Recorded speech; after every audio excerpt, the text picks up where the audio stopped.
Moin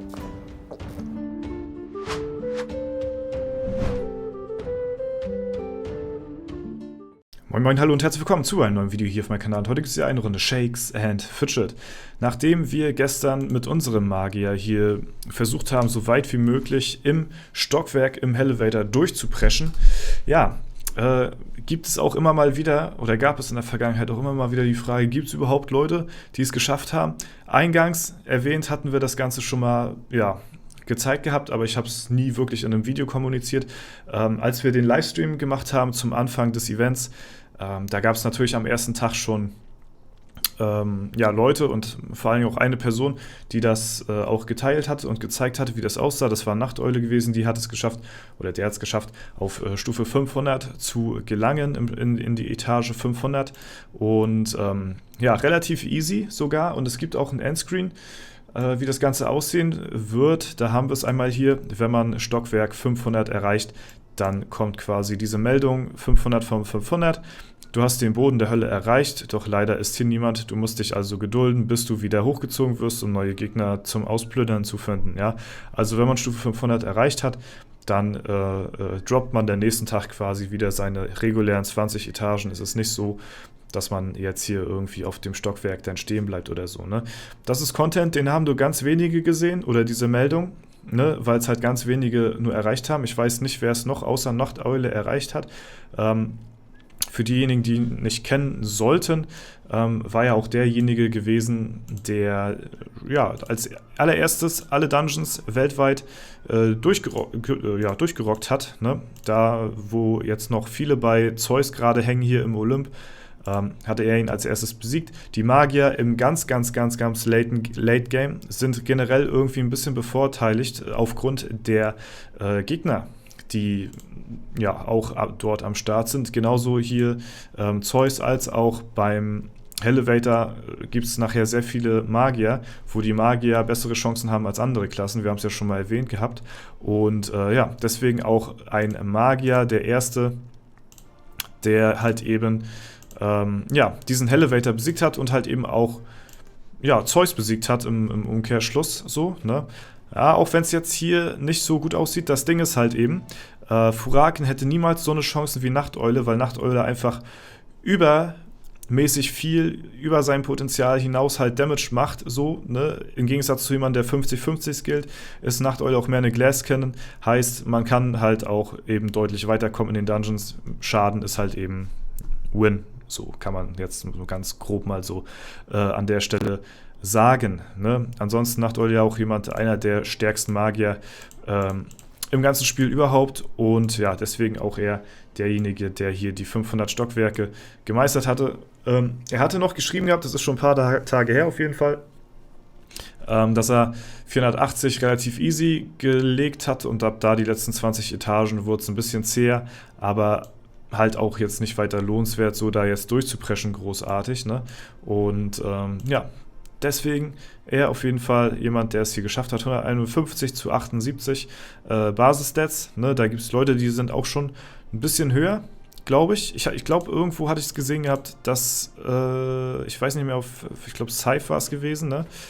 Ja, dort 311k zu 200. Okay, dann hat er sogar noch mehr Intelligenz. Ich glaube, auf irgendeinem Server war es gewesen, ich weiß nicht mehr auf welchen, dass Suchiro ja auch jemand war, der intelligenzmäßig ganz weit vorne war und ja, auch lange Zeit halt an der Spitze, so was das Main-Attribut angeht. Dein Nachbar, der ja diese Liste erstellt hatte, der hatte mir das Ganze auch nochmal geschildert, wer jetzt momentan gerade auf Platz 1 war, ich habe es nicht mehr im Kopf. Allerdings gibt es da Leute, die vom Main-Attribut, also vom Schaden, noch mehr machen als Nachteule. Nichtsdestotrotz kann ihn halt niemand das Achievement nehmen. Ja, Zeus als erstes gelegt zu haben, ist ja jetzt nicht mehr der einzige. Scythe hat ihn, glaube ich, jetzt auch schon besiegt, ne? Was ja auch ein Magier ist, so, ne?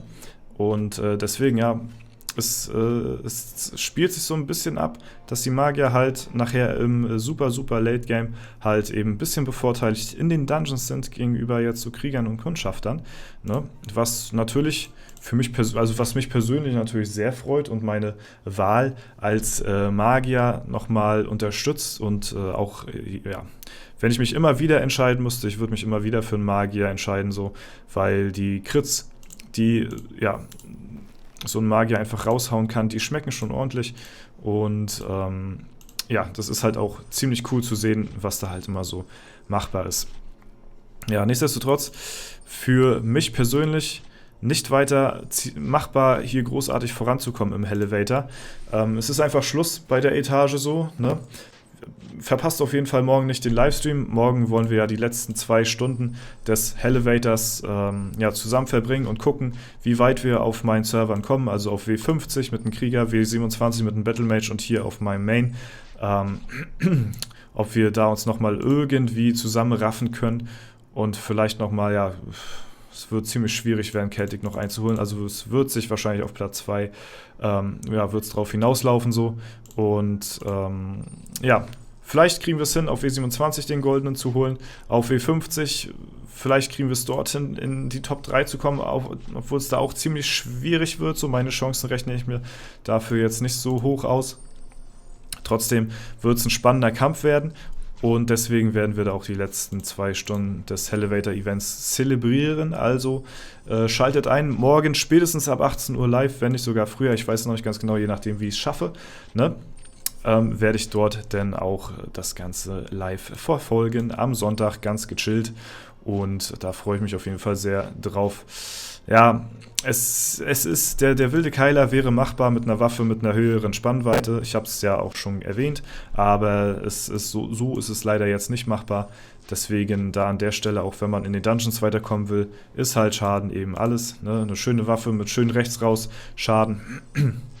Da ist dann mal ein Lucky Try dabei, wo man mal halt eben über seine Verhältnisse lebt quasi und Schaden austeilt, so, ne? Durch diese Niedrigspann ist man halt eben reduziert, geblockt auf eine bestimmte Spannweite, so wie der Begriff das schon sagt, was auch nicht verkehrt ist, ne? Für die Ehrenhalle ist es halt eben umso besser, weil hier braucht man halt eben diese Konstanz, die man im Dungeon halt eben überhaupt nicht braucht. Da braucht man eben keine Konstanz, da braucht man so viel Schaden wie möglich, so, aber dadurch, dass man halt eben ja, in den Dungeons keine Konstanz hat man da halt eben auch Versuche dabei, die unter dem normalen Niveau sind, ne? Was aber nichts macht, weil das kann man ausgleichen mit Enter, Pilze-Taste, ja, und dann gib ihn. Und irgendwann fällt er dann, wenn man ein guter Try dabei ist, ne? In der Ehrenhalle eher unvorteilhaft, weil wenn man hier einen schlechten Try hat, dann können einen auch Leute von hier ganz unten irgendwie besiegen und die ziehen einen dann richtig Ehre ab. Und können einen dann teilweise auch richtig gut abfarmen mit Tries, die dann halt ja eben sehr unlucky sind, so, ne? Und dadurch, dass sie in der Ehre so weit unten sind, verlieren diese Leute hier selbst auch keine Ehre, weil die halt zu weit weg von mir sind und deswegen können die mich easy abfarmen. Deswegen in der Ehrenhalle im PvP-Bereich lieber eine etwas niedrigere Spannweite und dafür mehr Konstanz, kann man weniger abgefarmt werden, so, ne? Das ist halt eben das Prinzip von diesen Spannen-Thema, ne? Weil da, ja, weiß nicht, wird halt auch ab und zu mal gefragt, wofür das gut ist, so, und es ist halt immer, ich habe es halt auch schon ziemlich häufig erwähnt, aber es ist halt immer mal wieder ganz gut, das Ganze mal zu erwähnen, weil ja auch immer wieder neue Leute hier auf den Kanal stoßen, ne? Wofür ich ja natürlich auch sehr, sehr dankbar bin und deswegen kann ich ja auch gleich nochmal erwähnen. Ja, falls ihr neu hier seid und noch nicht den Abo-Button betätigt habt, dann könnt ihr das sehr gerne machen, um keine weiteren News rund um Shakes and Fidget zu verpassen. Denn hier bekommt ihr sie in der Regel meistens immer am schnellsten. Ja, nicht immer, aber doch schon wurde schon als der Newstime hier der deutschen SF-Szene schon betitelt, ja. Gut, auf jeden Fall das dazu, ne? Damit ihr das auch mal gesehen habt, wie der Endscreen aussieht. Ich werde ihn leider nicht schaffen auf meinem Main, was ich aber persönlich gut finde, weil daran erkennt man gut, das ist halt eben so gebalanced, dass halt eben nur die höchsten Spieler gerade so zu Stockwerk 500 kommen und halt eben, ja, das nicht für jedermann da ist, so, ne? Finde ich eigentlich ganz nice, weil ist auch immer langweilig, wenn ein neuer Dungeon rauskommt, zack, den kloppt man durch und dann hat man seine 5 Minuten da Spaß an den Dungeon und dann ist das wieder vorbei, das Thema, ne? Ist natürlich auch nicht so nice, deswegen hier schon eine ganz coole Sache auf jeden Fall, dass auch hier die im Late Game ein bisschen dran zu knabbern haben auf, ja, das ist schon cool gemacht, so. ganze Event rundum eigentlich hat mir sehr gut gefallen und morgen im Stream findet das Ganze dann sein gebührendes Finale denn. Ne?